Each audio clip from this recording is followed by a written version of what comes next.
What's going on, guys? It is me, the Lone Vault Wanderer, here with some more gaming news for you. As always, we're talking about 3 different news topics, so please put your thoughts about these topics in the comments below. I would really appreciate it, and if you're going to like this video, please like it and share it around. So the first news today is about Bioshock, of course. I can't get away in any video without talking about Bioshock.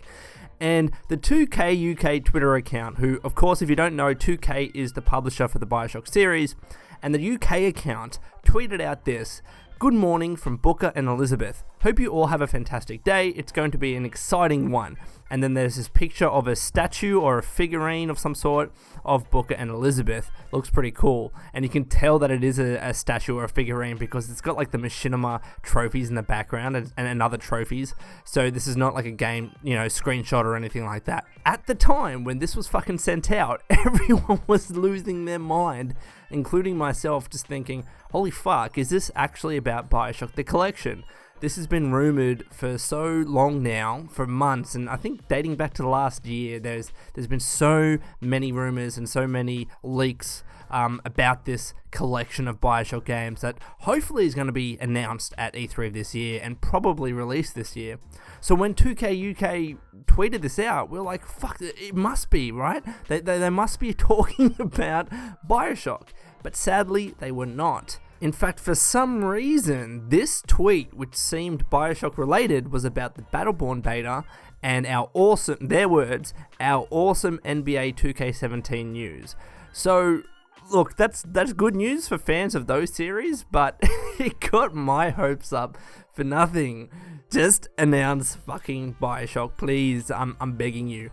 I'm so excited for this collection because I honestly do believe that it's not just a re-release. I think it's going to be a remaster, and if it is a remaster, there's a very, very high chance that we're going to be getting a remaster on PC as well, which means hopefully up-res graphics, maybe all of the DLC combined, so everyone can enjoy Bioshock, as a whole, as a collection, for lack of a better term. But fuck, I just want some sort of news. I think it's very likely that we'll get something about this game at E3. I don't know if 2K typically have a presentation. It could be incorporated in like a Microsoft or a Sony pres. But yeah, actually, you know what? I'm gonna do this live right now. 2K E3 presentation. I want to see if they usually do. Okay, so NBA 2K channel presentation? No. 2K teaser site introduces us to Advent. Oh, fuck, Advent. That was an interesting one. I also thought that was Bioshock 2. But no, it was a different fucking game. So it doesn't look like that 2K actually does its own E3 presentations. But again, it could be bundled with Microsoft or Sony's E3 presentation. Hopefully we get something. Because as you all know, and I just made a video about this recently, link in the description by the way, I am a huge fucking Bioshock fan, and there are so many reasons to love this game and these games in general. They have just incredible stories, they're incredibly immersive, the atmosphere is great, the setting in particular, Rapture, but also as well Columbia. Just this awesome, unique, innovative settings that I miss. I miss these games. I'm kind of still a bit disappointed that Ken Levine, who originally worked on Bioshock and Bioshock Infinite, the creator of Bioshock effectively, is no longer going to be working on Bioshock. But it's okay if they pawn it off to someone else. I just want to immerse myself into this world again. I personally thought that Bioshock 2, which was done by a different developer, it was done by 2K Marin and 2K Australia, I liked that game. I thought the gameplay was awesome. Yeah, the story might not have been as good, but it was more Bioshock and I loved it. So I'm hoping, again, that we get more news about Bioshock The Collection.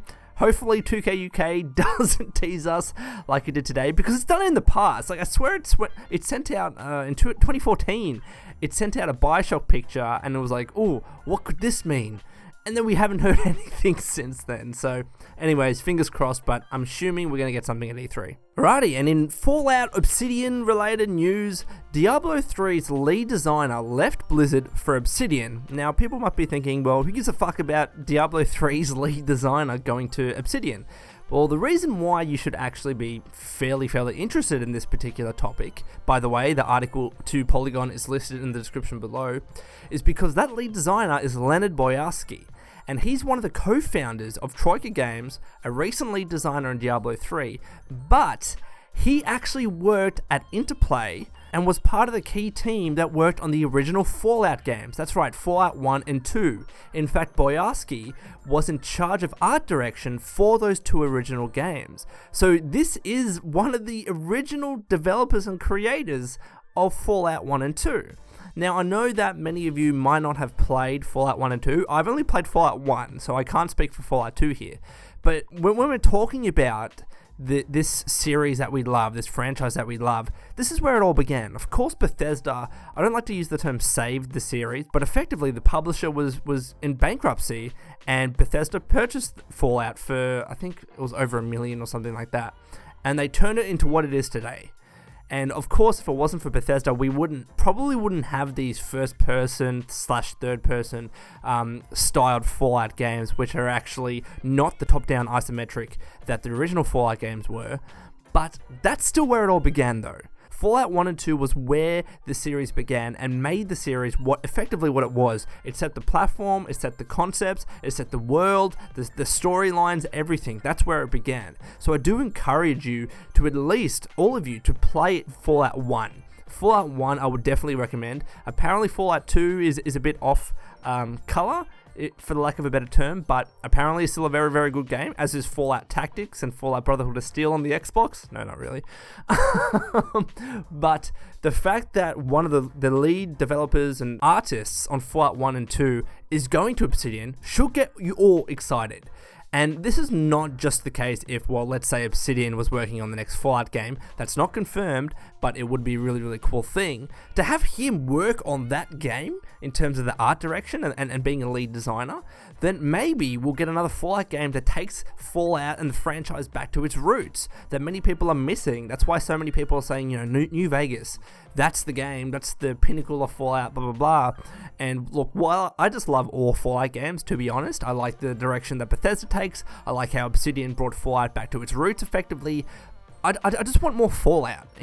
I feel like it's a fucking sin to just like every Fallout game. I like Fallout 3, I like New Vegas, I like Fallout 4, I like Fallout 1. I just love the series.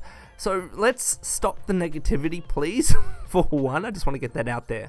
But in terms of Leonard moving to Obsidian, this could mean, of course, one of two things. Again, Obsidian could be working on the next Fallout game. We don't know if they have the contract yet or not, but if they are, the fact that Leonard is there at Obsidian would mean great things for a future Fallout game created by that developer.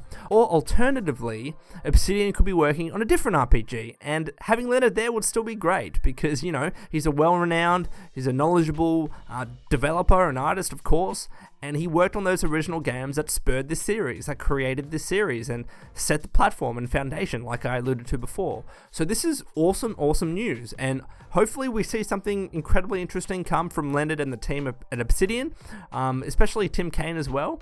And I'll keep you posted on anything that comes out of Obsidian. I know that they're working on some titles, but maybe, fingers crossed, we'll get something Fallout related from them. And the last piece of news is just a bit of a ramble of Fallout 4 and Wasteland Workshop. I've seen mixed reviews, to say the least, about Wasteland Workshop and Fallout 4. I've played it a little bit, but you guys have known, at least those of you that have followed me for a while, I never really got into the settlement system for Fallout 4, only because I needed to get through and review the game, and then after I reviewed the game and released that and post-launch, I didn't have so much time to play the game, so the settlement system kind of was an afterthought to me, and I just wanted to play Fallout in its traditional sense. So for me, Wasteland Workshop is like, it didn't really affect me. But there seems to be this, I guess, mentality or discussion around the Fallout community that the Season Pass is just a disappointment. Because, we got Automatron and we got Wasteland Workshop, and they haven't been these substantive, big, long pieces of the DLC that we're used to with Fallout. Like with Fallout 3 and Fallout New Vegas, we got like at least 4 big, chunky pieces of DLC to sink our teeth into. And we haven't had that yet for Fallout 4. The first one is coming in the form of Far Harbor. So people are somewhat disappointed, and I can see that. I see the comments all the time.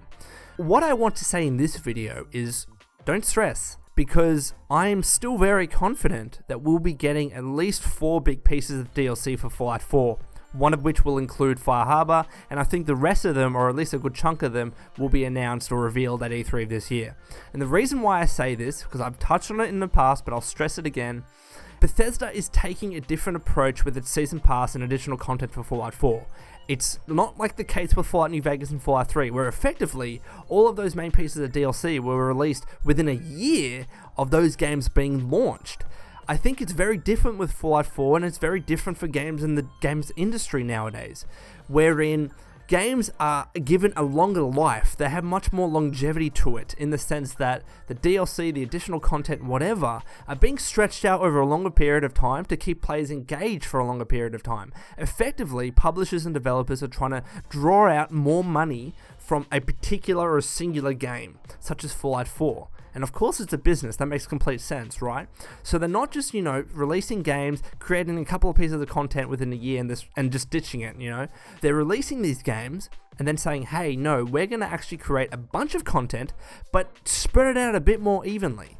So we've got Automatron, we got Wasteland Workshop, we got Far Harbor. We're not just getting bam, Far Harbor, bam, big DLC, bam, big DLC 2. It's just not the way it's working.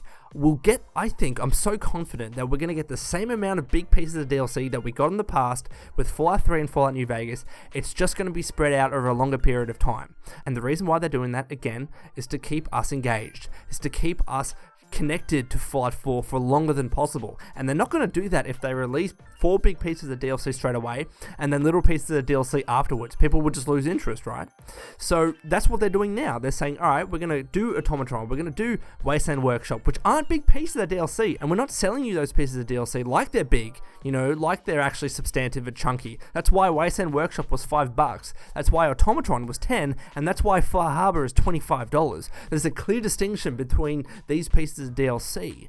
I don't think there's any false or misleading advertising from Bethesda in that regard. They're being completely honest with what they're selling to us. And again, I'm confident we're going to be getting at least 3 more Far Harbor-esque pieces of DLC. And if I'm wrong, come back to this video and let me know, or future videos or whatever, or even on Twitter. But I'm pretty certain of that. So guys, let me know your thoughts about these news topics in the comments below. I would really appreciate it. And until next time, this has been the Lone Vault Wanderer. Please take care of yourself. And as always, keep fighting the good fight.